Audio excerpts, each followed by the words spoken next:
Good morning, guys. Welcome to it. It's Tuesday again. Welcome to Mom's Chat. Today, we're going to be chatting about pregnancy and what challenge it is that you faced while pregnant and how you handled or overcame the challenge. So, on the blog today, you'll have we've got Candace Oliphant that's also added to the blog in terms of what it is that she went through. So you can read up on her experience on the blog. And then for myself, there's two that kind of stand out for me. Firstly, when we were pregnant with our eldest son, Ethan, we must have been about 4 or 5 months pregnant. The gynecologist at the time said to us that whenever he does a scan, it seems like there's something seriously wrong with Ethan's spine. And he said this on 2 occasions. And naturally, one goes into, panic mode and you start stressing and worrying. It's our firstborn. What is wrong? What could possibly be wrong? Why is something wrong? So he eventually referred us to a specialist. Went to the specialist, and obviously before going to the specialist, Rob and I were really, really praying, taking it to God, and saying to him that if it is, then you just really need to just give us the strength, and the wisdom to deal with the matter. And we went to the specialist. There was nothing wrong with Ethan's spine. The specialist was even confused as to why we were referred or sent to him. As a result, I changed my gynecologist with immediate effect. I just didn't need that kind of energy or things being said, So we changed gynecologist, and he was born happy, healthy, all good. And I think with that experience or challenge, it's so important to not just take one person's word for it, Yes, when he said it, we went into panic mode. But I think going to the specialist, we kind of went in there with God that whatever it is, let your will be done.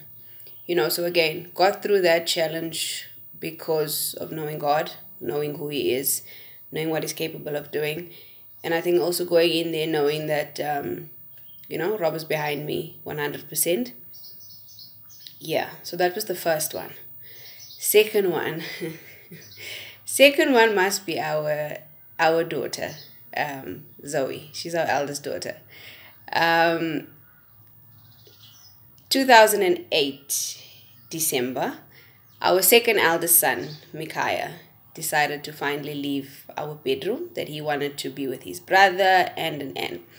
Now for us, this was a big moment because Micaiah was very needy. Micaiah was a breast-only baby. No solid foods, no bottle, no dummy, just breast for a full year. So as a result, constantly needing me, only wanting me and no one else. So when the man finally decided that he was ready to leave the bedroom and just explore with his brother, we were over the moon. So as a result, we gave anything baby away. I'm talking camp cots, car seats, prams, anything relating to baby. Because we said we'll give ourselves like maybe a year to just kind of relax, because our boys are 2 years apart. January 2009, I accidentally drank Handy Andy at work. Yes, I'm sure you like Handy Andy. So what happened was I had a little bit of tea left in my cup on my desk at work. I dashed to the ladies. When I came back, I didn't realize that the cleaning staff had poured Handy Andy in my cup and had not taken it.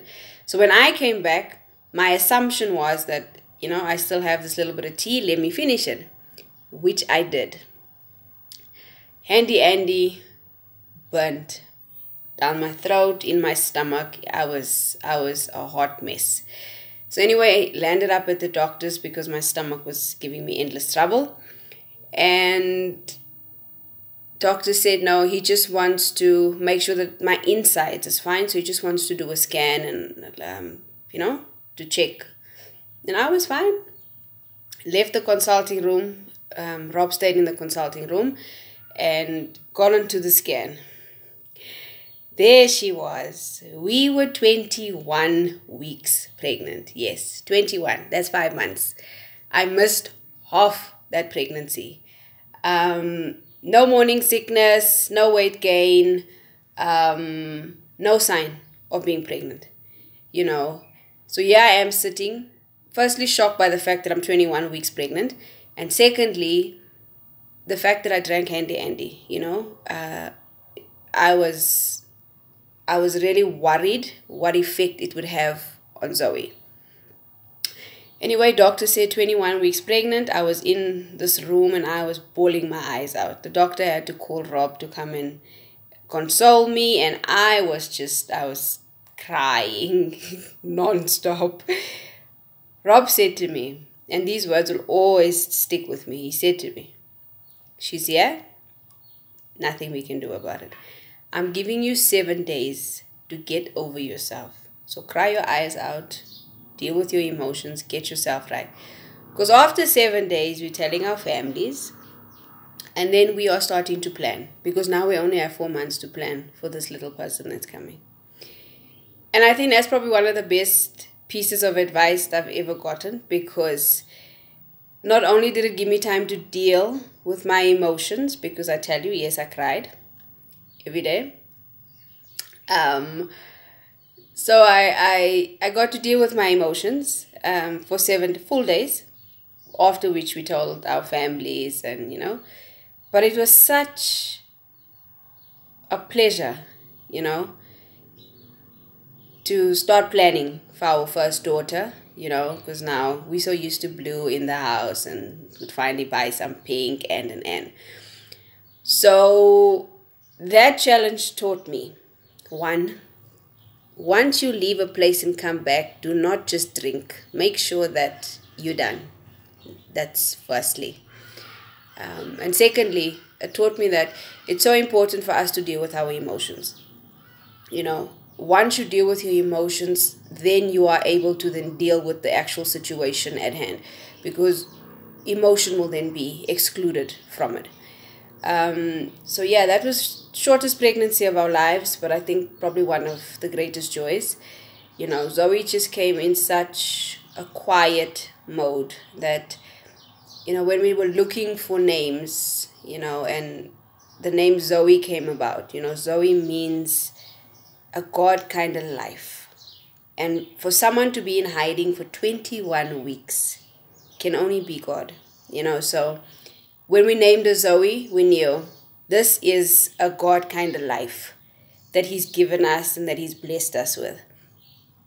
So she's just been an absolute pleasure. She's 9 today and just an absolute joy. So guys, that's the 2 challenges I faced during my 4 pregnancies.